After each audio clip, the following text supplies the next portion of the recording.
Dear students, मैं संदीप सिंह वक्ता भौतिक विज्ञान JPIC डिजिटल स्टडी के यूट्यूब चैनल पर आपका स्वागत करते हैं।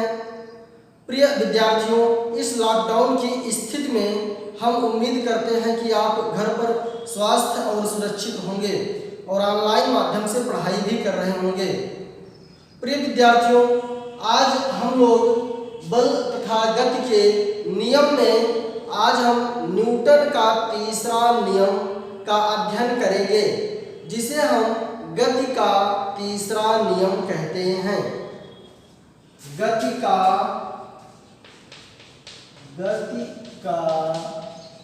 तीसरा नियम, थर्ड लॉ ऑफ मोशन। प्रिय विद्यार्थियों, इस नियम को शुरू करने से पहले आपको हम कुछ उदाहरण बताना चाहेंगे।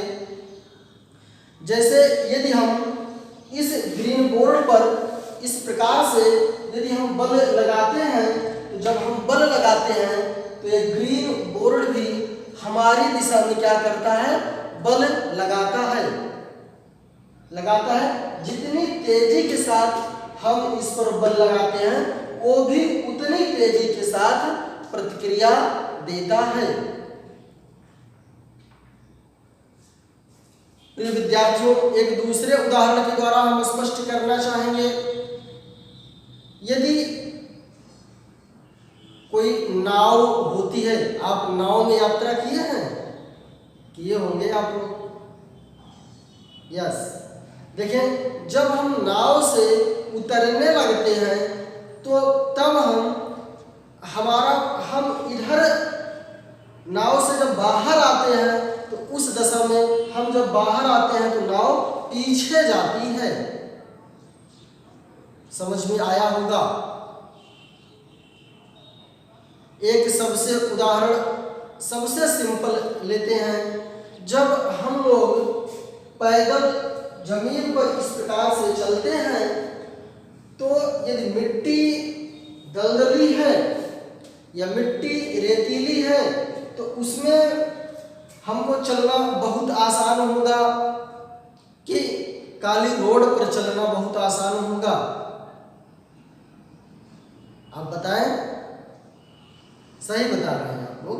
काली रोड पर चलना बहुत आसान होगा।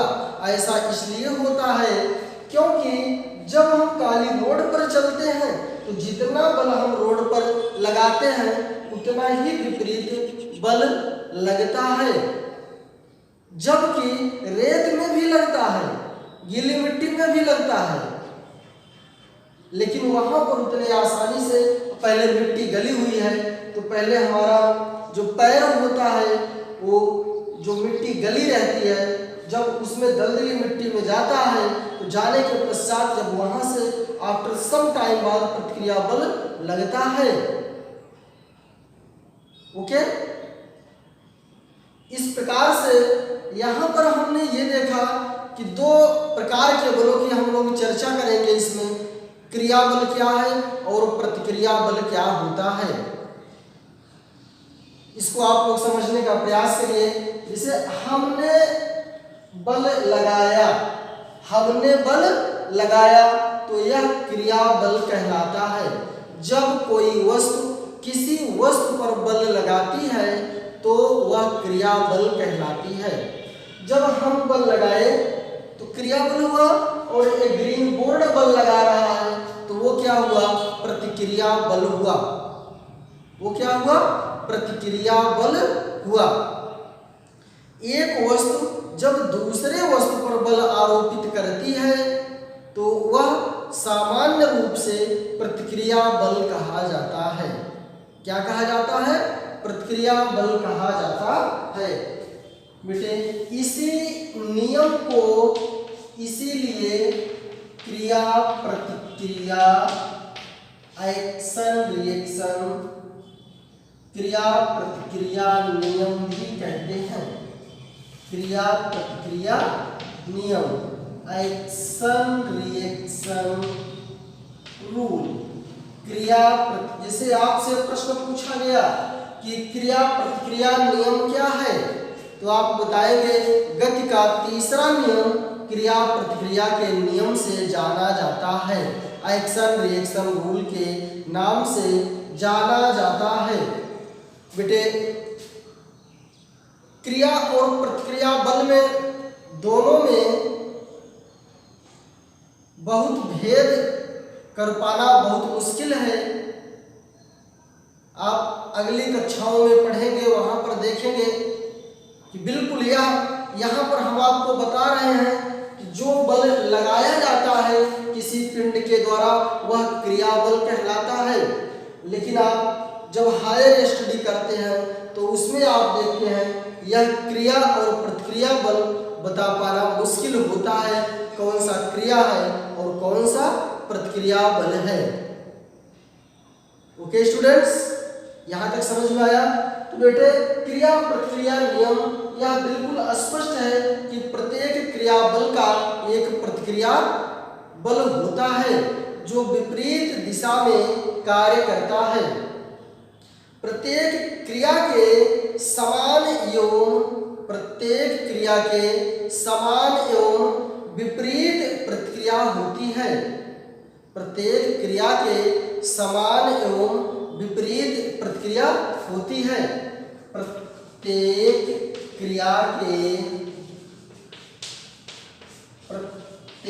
क्रिया के समान एवं विपरीत प्रतिक्रिया होती है।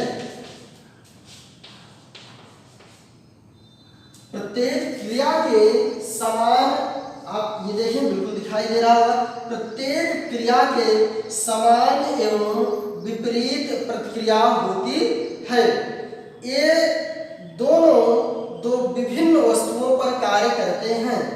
ये दो विभिन्न वस्तुओं पर कार्य करते हैं। ये क्या करते हैं? ये दो विभिन्न वस्तुओं पर कार्य करते हैं, जैसा कि अभी हमने आपको स्पष्ट किया था। जैसे हमारी बॉडी में बल लगाया ग्रीन बोर्ड पर, एक बल तो यह हो गया जो हमने लगाया, और ग्रीन बोर्ड जो लगा रहा है। देखिए एक बात तो बिल्कुल स्पष्ट है, जब हम बल लगा रहे हैं ग्रीन बोर्ड पर तो इसमें कोई प्रतिक्रिया नहीं हो रहा है, तो क्या हम बल नहीं लगा रहे हैं? हम बल लगा रहे हैं, इसको दबना चाहिए था लेकिन ये नहीं दबा। इसका तात्पर्य यह है कि उतना ही विरोध ये भी तो कर रहा है, उतना विरोध यह भी कर रहा है। तो यहाँ पर हम चर्चा करेंगे क्रिया बल की। क्रिया बल एक्शन फोर्स। जब कोई वस्तु किसी वस्तु पर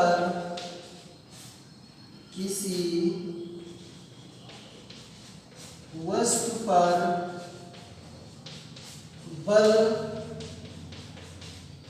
लगाती है तो इस बल को क्रिया बल कहते हैं। इस बल को क्रिया बल कहते हैं। तो इसी बल को क्या कहते हैं? क्रिया बल कहते हैं। दूसरा है प्रतिक्रिया बल, रिएक्शन फोर्स।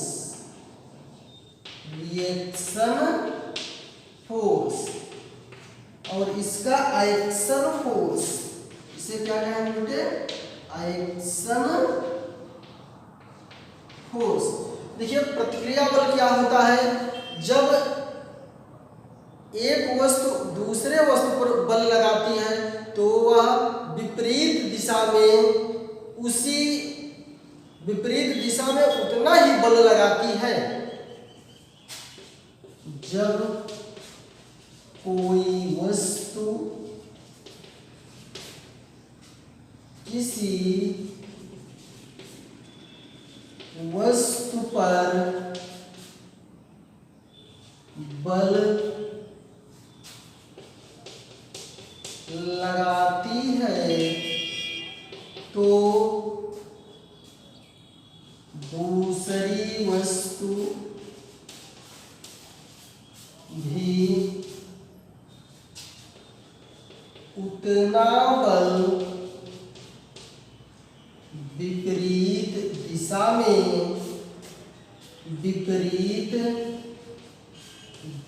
में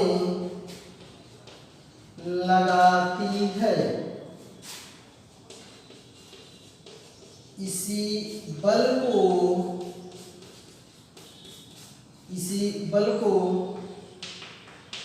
प्रतिक्रिया बल कहते हैं। इसी बल को क्या कहते हैं? प्रतिक्रिया बल कहते हैं। बिल्कुल एक बार फिर से समझें। जैसे हमने क्या किया, एक वस्तु, एक हमारा हाथ क्या हो गया, एक वस्तु हो गया, हमने ग्रीन बोर्ड पर बल लगाया, एक क्रिया बल हो गया, और ग्रीन बोर्ड ने जो बल लगाया वो क्या हो गया? प्रतिक्रिया बल हो गया। बिल्कुल स्पष्ट हुआ होगा बेटे। लेकिन जो क्रिया और प्रतिक्रिया बल है, ये किसी भी वस्तु में एक समान त्वरण उत्पन्न नहीं कर सकते हैं। क्रिया तथा प्रतिक्रिया बल मान में समान क्या होते हैं? इन दोनों का जो मान होता है वो समान होते हैं, परंतु ये एक समान त्वरण उत्पन्न नहीं कर सकते हैं। नोट पॉइंट, क्रिया और प्रतिक्रिया बल, क्रिया और प्रतिक्रिया बल परिमाण में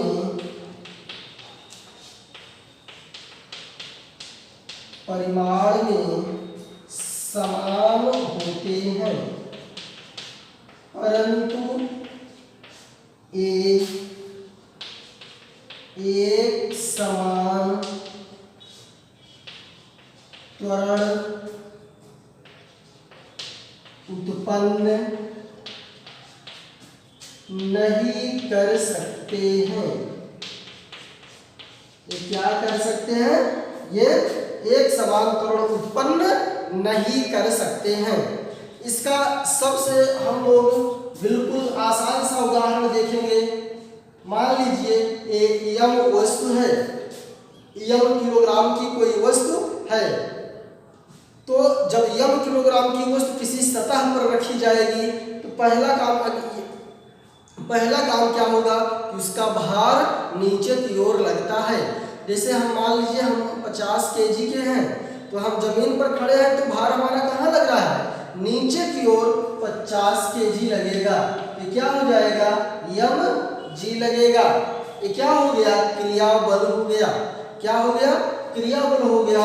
तो इसका विपरीत दिशा में आर लगेगा, जो प्रतिक्रिया बल होगा। आप देख रहे हैं कि दोनों एक विपरीत दिशा में हैं। दोनों कहाँ हैं? विपरीत दिशा में है। इसको हम क्या कह सकते हैं? आर ऊपर का बल बराबर नीचे का बल, आर बराबर क्या हो गया? यम इंटू जी हो गया। आर बराबर क्या हो गया? यम इंटू जी हो गया। आपने ये देखा, आर बराबर क्या हो गया? यम इंटू जी।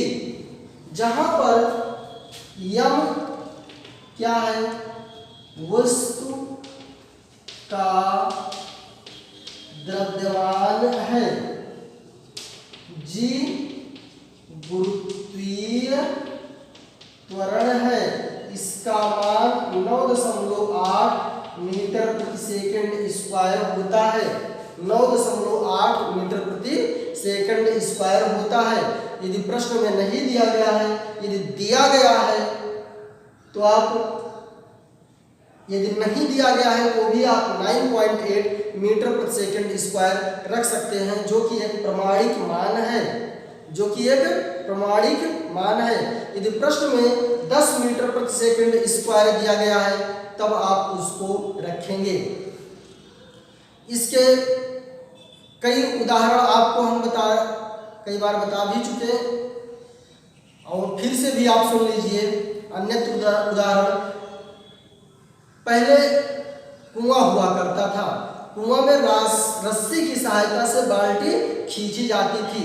यदि एकाएक बाल्टी नीचे चली जाए तो व्यक्ति पीछे की ओर गिर जाता है। इसका क्या कारण है? क्रिया प्रतिक्रिया बल का कारण है। न्यूटन के तृतीय नियम के अनुसार, क्योंकि जब व्यक्ति रस्सी के से खींचता रहता है बाल्टी को तो उतना ही बल लगाता है जितना बाल्टी नीचे की ओर लगाती है। जब वो नीचे की ओर लगाती है और जब वो नीचे चला जाता है तो व्यक्ति तो लगाता ही रहता है और वो वापस पीछे की ओर गिर जाता है। यदि आप किसी बच्चे को हाथ पकड़ लीजिए और उसको कह दीजिए खींचे, जब वो खींचता है और आप एकाएक छोड़ देते हैं तो वह बिल्कुल गिर जाता है। ऐसा इसलिए होता है कि क्रिया बल और प्रतिक्रिया बल के कारण होता है। वहां पर जब प्रतिक्रिया बल नहीं लग पाती है तो वह बालक गिर पड़ता है।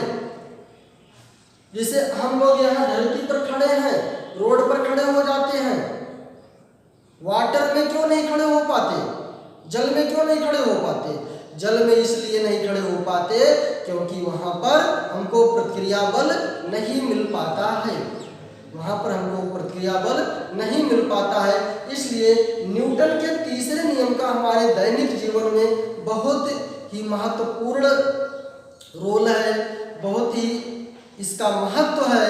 यदि प्रतिक्रिया बल न लगता तो हम खड़े ना हो सकते। आप बैठ नहीं सकते। आप बैठते तो नीचे जाते रहते। इसी प्रकार से आप बैठते तो नीचे जाते रहते। जब प्रतिक्रिया बल नहीं लग पाता तो आप बैठ ही नहीं पाते, तो हम पढ़ा नहीं पाते। आपको समझ में आया? आप लोग किताब की सहायता से पूरे इस न्यूटन के तृतीय नियम को देख करके अपने फेयर कॉपी में नोट कर लेंगे और सभी विद्यार्थी फेयर कॉपी अवश्य बना लेंगे। धन्यवाद।